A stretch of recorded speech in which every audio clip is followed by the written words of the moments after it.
Selamat siang buat kita semua, saya Arlene Simanjuntak, NIM 1909060626 dari Ilmu Politik 2019, kelas perbandingan politik internasional. Dalam hal ini, saya akan menjelaskan organisasi administrasi internasional, yaitu Greenpeace. Seperti yang kita ketahui, bahwa Greenpeace adalah salah satu organisasi internasional yang bergerak untuk mengawasi dan melindungi keadaan lingkungan di bumi.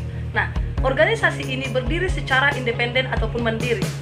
Organisasi ini bebas intervensi dari pemerintah, perusahaan, ataupun bidang perpolitikan lainnya.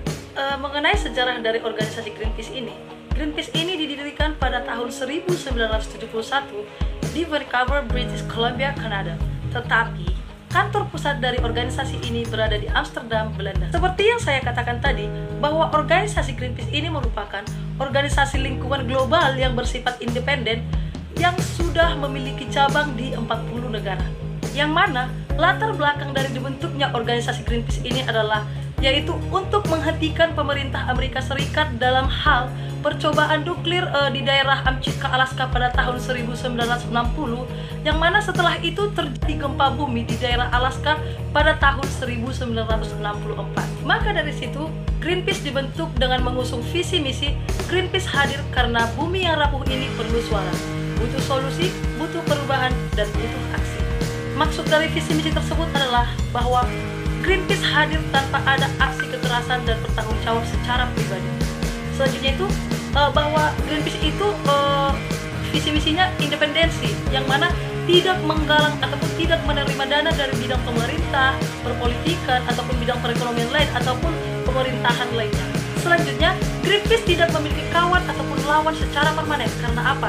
Saya katakan tadi bahwa Greenpeace itu adalah salah satu organisasi internasional yang berdiri secara independen, tetapi memiliki cabang di 40 negara. Greenpeace itu mempromosikan solusi dengan cara mengkampanyekan dan langsung turun ke lapangan.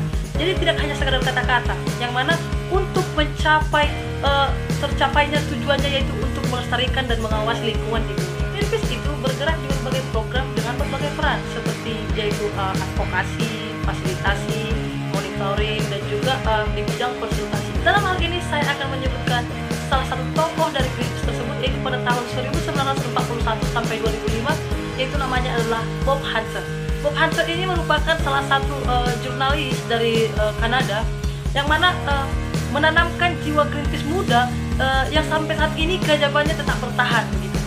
Berikut saya sebutkan beberapa kiprah dari Greenpeace tersebut, yang mana yang pertama, kiprah awal adalah memprotes uji coba bom atom pada tahun 1971. Yang kedua itu melindungi ikan paus pada tahun 1974. Yang ketiga yaitu memprotes dalam pembantaian anjing laut pada tahun 1977. Dan selanjutnya itu yaitu pembentukan kantor-kantor perwakilannya pada tahun 1979. Masih banyak lagi, tapi saya hanya menyebutkan beberapa. Maka dari penjelasan saya tersebut, kita bisa paham bahwa organisasi Greenpeace itu berprinsip terhadap planet kita bumi ini yang sehat dan damai, yaitu planet dengan hutan tumbuh subur, lautan penuh dengan kehidupan, dan juga hutan yang menjadi tempat-tempat hewan berkeliaran dengan aman. Maka dari situ, kita perlu tahu dan perlu ingat bahwa organisasi Greenpeace hadir karena bumi yang rapuh ini perlu suara. Butuh solusi, butuh perubahan, dan butuh aksi. Saya Arlene Simanjuntak, terima kasih.